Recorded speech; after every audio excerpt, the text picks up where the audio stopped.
تو ہے یہ فطرتاً عبد، لیکن عبدیت رب العالمین کے لیے عبد ہے۔ اگر دنیا والوں کے سامنے جھکتا رہا اور دنیا والوں کے زیر اثر رہا، دنیا والوں کے زیر نگی رہا، جو مومن ہوتا ہے، جو مسلمان ہوتا ہے، وہ اپنے امیر کی اطاعت بھی، اپنے والد کی اطاعت بھی، اپنے خلیفۃ المسلمین کی اطاعت بھی وہ صرف اس لیے کرتا ہے کہ اللہ کا حکم ہے کہ اس کی اطاعت کرے، وہ اللہ کی رضا کے لیے اطاعت کرتا ہے۔ لہذا اگر کبھی امیر، چاہے وہ مسلمانوں کا امیر ہو، چاہے وہ مسلمانوں کا خلیفہ ہو، چاہے وہ مسلمانوں کا حکمران ہو، اگر وہ حکم ایسا دے جس میں اللہ اور اس کے رسول صلی اللہ علیہ وسلم کی نافرمانی کی بات ہو، تو وہ حکم ماننا نہ صرف یہ کہ حکم ماننا درست نہیں، بلکہ حکم نہ ماننا ضروری ہے۔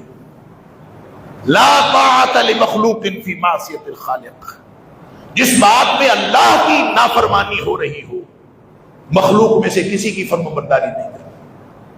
وہ چاہے والدین ہو، چاہے استاد ہو، چاہے امیر ہو، چاہے گورنر ہو، چاہے حکمران ہو، چاہے کوئی ہو، جہاں اللہ اور اس کے رسول صلی اللہ علیہ وسلم کی نافرمانی ہو رہی ہو تو کسی کی بات نہیں۔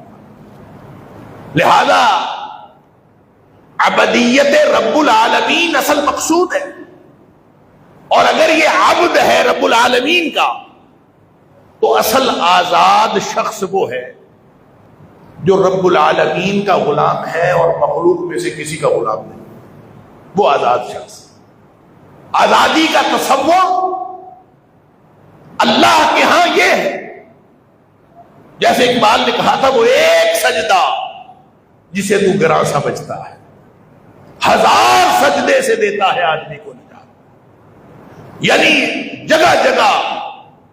جھکنے سے بہتر ہے ایک اللہ کے سامنے انسان جھک جائے۔ جب انسان ایک اللہ کے سامنے جھک جاتا ہے